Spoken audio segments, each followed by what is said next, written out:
Esos datos que estamos escuchando, que nos pueden parecer fríos, que nos pueden parecer incluso difíciles de digerir, lo único que hacen es explicar la situación de extrema pobreza que se vive en Cuba hoy.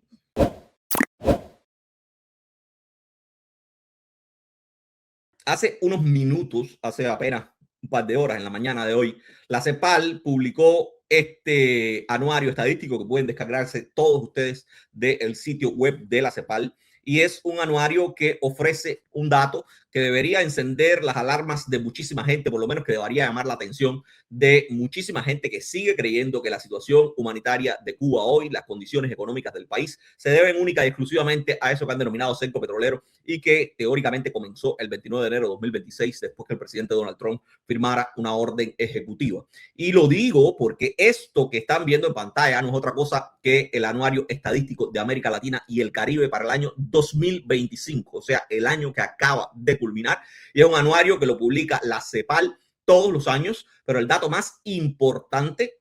sobre este documento es que sitúa a Cuba, a la Cuba de nuestra gente que vive allí todavía en el archipiélago, en el último lugar de la región latinoamericana en temas de Producto Interno Bruto per cápita a precios corrientes. Y sí, usted escuchó bien. La CEPAL dice que Cuba en materia de Producto Interno Bruto per cápita a precios corrientes está en el último lugar de la región latinoamericana. Y no solo eso, este informe confirma que la economía cubana acumula par de años consecutivos, al menos oficialmente, de contracción en un contexto, y aquí está el contraste fundamental y por qué es importante este dato, cuando Cuba acumula 2 años seguidos de contracción económica, de acuerdo a las cifras oficiales ofrecidas por el régimen cubano, el resto de Latinoamérica ha estado creciendo. Todo el continente ha crecido, mientras que el régimen cubano y su economía lo que ha hecho es contraerse. Calles destruidas, edificaciones que están a punto de derrumbarse, gente sin trabajo y con hambre, no se cubre ni siquiera las mínimas necesidades básicas. Todo esto es una imagen común en toda la isla. Los datos oficiales que ha recopilado la CEPAL para realizar este informe, lo que hacen es dibujar una economía cubana, si algo como eso puede nombrarse a lo que existe en Cuba, que tiene un peso marginalísimo, ya no marginal, marginalísimo dentro del conjunto latinoamericano de economías, dentro del conjunto de economías de todos los países que conforman nuestro continente. Pero más importante que eso, lo que demuestra esta cifra de PIB per cápita por precios corrientes son los niveles de ingreso per cápita anual que puede tener una persona de acuerdo a los volúmenes globales de la economía. No es necesariamente el salario medio o lo que gana una persona, sino cómo podría redistribuirse los valores totales, los ingresos totales de una economía entre la población de un país. Y lo que dice este informe de la CEPAL es que en el caso cubano estamos muy por debajo de la media regional. Para que tengamos una idea clara de la magnitud de lo que dice este anuario o de la magnitud del problema que declara este anuario, según ese anuario de la CEPAL, que insisto, lo pueden encontrar en la página oficial del organismo, el PIB cubano a precios corrientes en 2025 fue de 12.099 millones de dólares, si no recuerdo mal, o póngale redondear 12.000 millones de dólares. Ese número, 12.000 millones de dólares, que puede sonar muchísimo, representa apenas el 0,2% de toda la economía del continente latinoamericano, que ronda los cerca de 679 billones de dólares de acuerdo a la CEPAL. Lo que quiere decir este numerito es que hoy la economía cubana representa apenas el 0,2%. Ese es el papel y la importancia de un territorio como Cuba para el resto del continente latinoamericano. En términos per cápita, la situación es mucho más dramática todavía. Cuba, y por eso es que le decía que estos datos no pueden verse como un ingreso o como un salario medio de los cubanos, sino como la división total del volumen económico de Cuba entre su población. De acuerdo a ese informe, y este dato a mí me parece muy revelador de la situación nuestra, Cuba registró 1.082 dólares por habitante. Y el promedio de América Latina y el Caribe, escuchen bien, fue de alrededor de 10.000 dólares per cápita.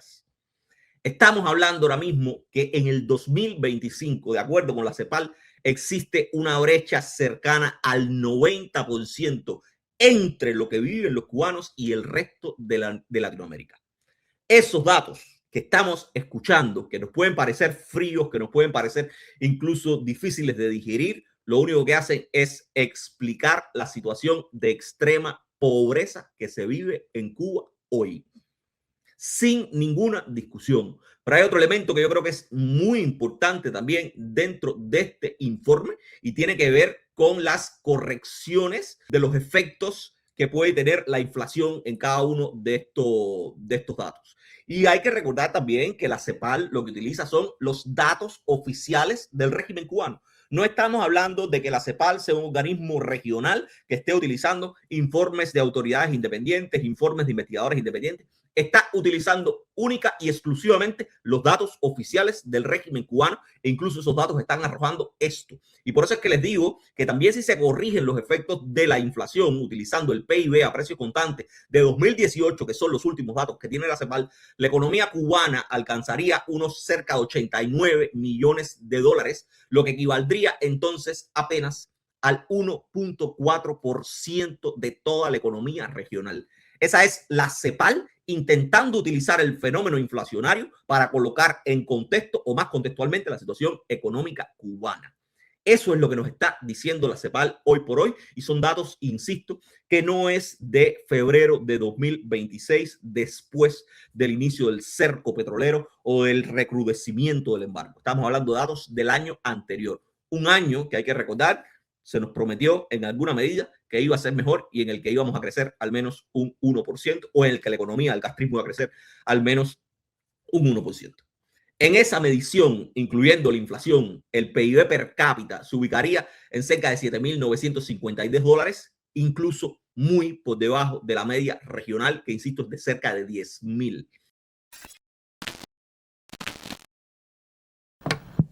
Ya no estaríamos hablando de un 90%, estaríamos hablando de cerca de un 12% la brecha que existe entre los cubanos y el resto del continente si se ubica los temas inflacionarios para corregir todos estos datos, pero igual nos coloca muy por debajo de la media del continente. Se incluye en la inflación, se mejora la posición relativa de Cuba con relación al resto del continente, pero el rezago sigue ahí claramente dibujado por un organismo, insisto, que se las da de imparcial y de utilizar incluso los datos oficiales de todos los gobiernos de la región y no necesariamente los informes de quienes están participando de forma independiente en el monitoreo o en la fiscalización de esos gobiernos. Y si miramos los datos corrientes, Cuba queda, lo decían por el chat hace unos minutos, Cuba queda en este informe incluso por detrás de Haití. Haití registra, cuando Cuba registra algo más de $1.000 per cápita, Haití registra el doble, cerca de $2.150 per cápita, que también los coloca muy lejos de economías comparables, pero los coloca al doble de la economía cubana. Y la economía cubana, muchos podrán decirme, bueno, no deberíamos compararnos con un Brasil, con una Argentina o con economías grandes del resto de Latinoamérica, como puede ser también México, pero el tema es que no nos podemos comparar ni siquiera con economías de igual tamaño, ya no como Haití, que lo que debería dar vergüenza realmente que la economía cubana estuviese a niveles de Haití, un país que por años ha sido un estado fallido, que además ha necesitado la intervención de poderes extranjeros y organismos multilaterales para mantener el control territorial por parte de una institución estatal que ha sido cooptada y controlada por bandas y pandillas. En fin, no deberíamos poder ni compararnos con Haití. Pero si nos comparamos con economías medianamente similares o que pudiesen tener estándares medianamente similares a los cubanos como República Dominicana o como Costa Rica, la vergüenza es mayor. El per cápita promedio de República Dominicana en el 2025 fue de $10.800, 10 veces más que el per cápita cubano. Y si pensamos en un país más o menos similar a Cuba desde el punto de vista no de tamaño ni de población, pero sí quizás de importancia geopolítica y de tamaño geográfico también, si se quiere, como Costa Rica, estaríamos hablando de cerca de 11 veces más, porque el per cápita costarricense es de cerca de $19.000. Esa es una realidad que tenemos hoy delante de nosotros y que nos ha puesto en el rostro hoy la CEPAL con este informe del 2025, que, insisto, deberíamos poder consultar todos y cada uno de nosotros si queremos tener una referencia para poderles ofrecer a gente elementos que van más allá de lo que pueda decir el hoy, que lo que pueda decir la oposición cubana, que lo que pueda decir los gusanos pagados por el imperialismo. Estamos hablando que son datos de la CEPAL. Y este análisis yo creo que subraya también que en 2024 la economía cubana se contrajo amplísimamente. Las cifras oficiales hablan de 2.3%, pero en cualquier caso hay que reconocer que esa tendencia negativa de contracción de la economía se ha prolongado por años hasta llegar al 2025 y para nadie debería ser un secreto que el 2026 no va a ser bajo ningún concepto mejor. No va a ser mejor porque están teniendo una temporada alta de turismo que no va a ser ni temporada alta, porque están teniendo algunos de sus principales rubros económicos completamente congelados. Ya vimos aquí los reportes de la Cherry paralizando la producción de níquel y realmente no se prevé un 2026 que pueda ser diferente. Incluso lo que se prevé es que pueda ser mucho peor que el 2025. Insisto, todo esto sucede mientras el conjunto de América Latina lo que ha hecho es crecer de forma agregada. Todo el continente en los últimos años ha crecido cerca de un 5%. Desde el 2023 hasta el 2025, América Latina en su conjunto lo que ha hecho es crecer cerca de un 5%. En lo que Cuba le da para atrás como el cangrejo, América Latina le ha dado para adelante y no para adelante en términos minúsculos, le ha dado para adelante en términos de crecimiento considerable.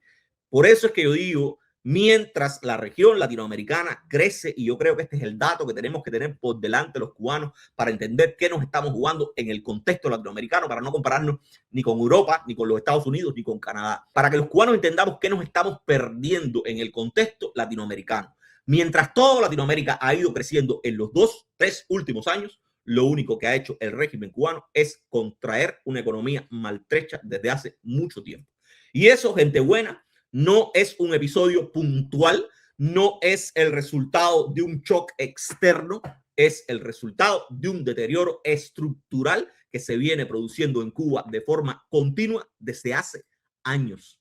Eso es una realidad tan grande como una casa, nos guste o no. Y por eso es que cada vez que sale un informe de este tipo, de un organismo multilateral, medianamente independiente, al que contribuye el régimen cubano con su data, yo creo que es más que suficiente para poner en contexto, sobre todo esta narrativa que se ha impulsado en los últimos días, de que el resultado de la situación que están viviendo los cubanos que viven en el archipiélago hoy por hoy es única y exclusivamente el resultado de una asfixia, de una política exterior que ha acabado con la gente y que ha acabado con las posibilidades del régimen cubano y su modelo de desarrollo de ofrecer progreso a la gente.